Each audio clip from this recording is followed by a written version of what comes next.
안녕하세요, 살림 친구들. 안녕. 한 주간도 잘 지냈죠? 이제 날씨가 제법 쌀쌀해요. 추운 겨울이 올 것 같아요. 감기 조심해야 돼요. 이번 주는 특별 새벽 예배 기간이었어요. 몇몇 친구들이 새벽에 나오는 것을 봤어요. 정말 칭찬해요. 우리 친구들이 어렸을 때 새벽 예배 나와서 기도하던 기억이 나중에 커서도 새록새록 났으면 좋겠어요. 전도사님도 어렸을 때 엄마랑 아빠랑 따라서 새벽 예배 다니던 기억이 나거든요. 그래서 우리 친구들 어디 있든지 다니엘처럼 하나님께 기도하는 멋진 친구들 되길 바랄게요. 자, 오늘은 계속해서 바울의 전도 여행을 살펴보고 있어요. 지난주에는 두 번째 전도 여행, 오늘은 세 번째 전도 여행을 볼 거예요. 지난주에 했던 내용 중에 기억나는 거 있으면 말해볼래요? 두 번째 전도 여행은 누구와 함께 다녔다고 했죠? 네, 맞아요. 신라와 함께 다녔죠? 고구려백제 신라 할 때 그 신라 아니고 신라라는 사람하고 같이 다녔어요. 어떤 사람을 만났었더라? 네, 맞아요. 루디아라는 자주 옷감 장사를 만났었죠. 강가에서 복음을 전했고요. 두 번째 만났던 사람은 귀신 들린 여종이었어요. 점치는 여종 기억나죠? 그래서 그 사람이 자꾸 따라다니길래 바울이 귀신을 내쫓아 주었죠. 그 덕분에 감옥에 갇히긴 했지만 말이에요. 자, 감옥에 갇히자 바울과 신라는 그곳에서도 전도하고 기도하고 찬양했다고 그랬어요. 그래서 큰 지진이 나고 감옥문이 열리고 간수장도 전도하고 하는 신나는 일들이 지난주에 있었죠. 오늘도 바울이 열심히 전도하러 다니는 말씀을 볼 거예요. 오늘은 바울의 세 번째 전도 여행. 자, 어떤 일이 펼쳐질지 성경 이야기 속으로 함께 들어가 볼까요? 바울은 고린도 지역을 방문하여 전도 여행을 시작했어요. 그곳에서 바울은 천막을 직접 만들어서 파는 일을 했었는데 같은 일을 하는 두 사람을 만났어요. 아굴라와 그의 아내 브리스길라였죠. 바울은 천막 만드는 일로 생계를 이어가면서 만나는 많은 사람들에게 복음을 전했어요. 안식일 되면 바울은 회당에 나가서 유대인들과 토론을 하고 예수님을 믿도록 전했지요. 점차 많은 사람들이 예수님을 믿으면서 고린도 교회는 날로 성장해 갔어요. 세 번째 전도 여행에서는 아굴라와 브리스길라 부부를 데리고 떠나요. 이번에는 에베소라는 지역으로 갔거든요. 바울은 소아시아 지역에 있는 교회를 방문하고 있었고 아굴라와 브리스길라 부부는 에베소에 그대로 머물러 있었대요. 이 부부는 예수님을 아주 잘 믿는 사람이었고요. 많은 사람들에게 잘 가르쳐주기도 했었대요. 그래서 바울이 없는 사이에 많은 도움을 주기도 했죠. 마침 아볼로라는 유대인이 에베소에 왔어요. 아볼로 역시 예수님을 잘 믿는 사람이었지만 성경을 모두 다 이해하고 있지는 않았대요. 그래서 아굴라와 브리스길라가 그를 자기 집으로 데려가서 더욱 정확하게 설명해 주었다고 하죠. 그러자 성경에 있던 지혜가 열려서 아볼로는 여러 지방을 다니면서 사람들을 가르치게 되었대요. 정말 전도의 큰 열매네요. 바울 혼자서 전도하러 다니는 것보다 이렇게 함께 전도하는 사람들이 많아진다는 것은 정말 큰 일 중에 큰 일일 거예요. 바울이 이 소식을 듣고 무척 기뻐했겠죠. 여러분, 이름이 비슷해요. 아볼로, 아굴라. 자, 부부로 나왔던 사람 이름은 아굴라.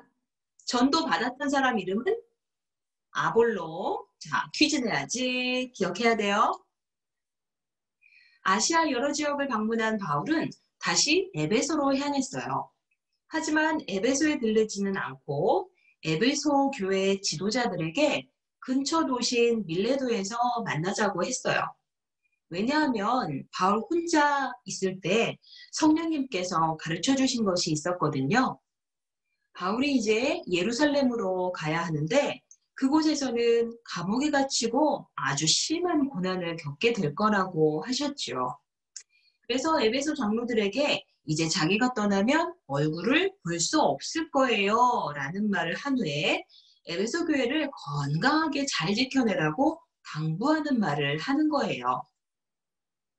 이때 바울이 아주 유명한 말을 해요. 아까 함께 읽었던 핵심 구절 사도행전 20장 24절 말씀이지요.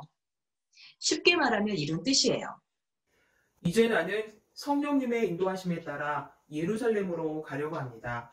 그곳에서 무슨 일을 당할지 알 수 없지만 감옥과 고난이 나를 기다린다는 것을 알고 있습니다.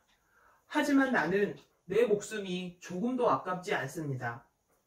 예수님께 받은 사명을 완성하는 것이 가장 중요한 일이기 때문입니다. 많은 사람들에게 하나님의 은혜에 관한 좋은 소식을 전하길 원합니다. 여러분, 바울은 그동안 1차, 2차, 3차 전도 여행을 통해 수많은 사람들을 전도했고 교회를 세웠어요. 지금 3차 전도 여행에서도 바울은 오직 복음 증거하는 일에만 매진했어요. 그러면 하나님께서는 좋은 길을 열어주시고 편하게 전도할 수 있게 해주셨으면 좋았을 것 같은데 정말 이상하죠? 그리고 성령께서 말씀하시기를 이제 예루살렘으로 가면 그동안 겪었던 고난들보다 더 많은 고난을 겪을 거라고 하셨을 때 바울은 어땠을까요? 보통 사람들은 겁이 나고 그 길을 피하고 싶었을 거예요. 그런데 바울은요, 아까 읽었던 말씀처럼 자기 생명조차 귀하게 여기지 않고 더욱 복음을 증거하겠다고 하네요. 이렇게 바울은 위험한 상황에도 불구하고 예수님을 증거하기 위해 예루살렘으로 가는 배에 올라탔어요.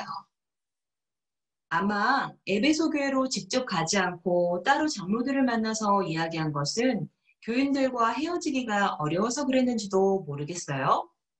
사람들은 무척 슬퍼할 테니까요. 장로들도 바울의 목을 끌어안고 울면서 배웅을 해주었어요.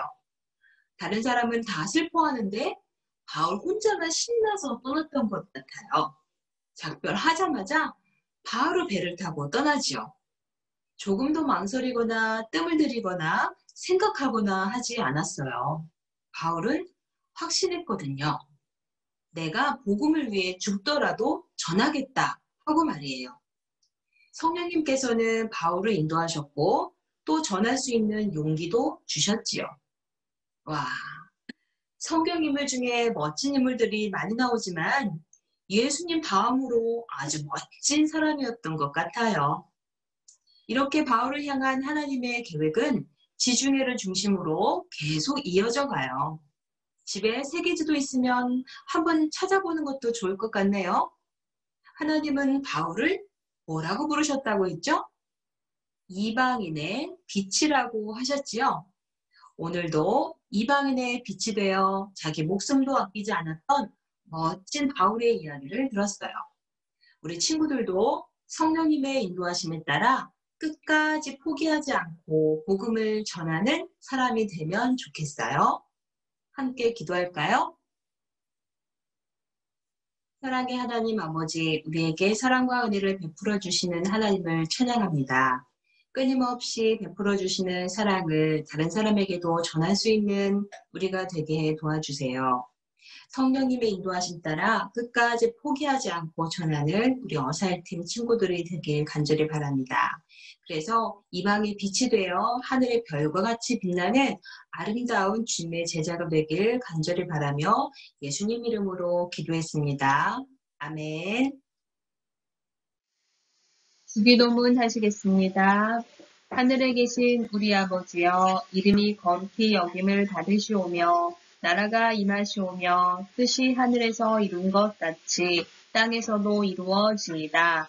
오늘날 우리에게 일용할 양식을 주시옵고 우리가 우리에게 죄 지은 자를 사하여 준 것 같이 우리의 죄를 사하여 주시옵고 우리를 시험에 들게 하지 마시옵고 다만 악에서 구하옵소서. 나라와 권세와 영광이 아버지께 영원히 있사옵나이다. 아멘. 자, 이제 예배를 마쳤고요. 2부 순서 할게요.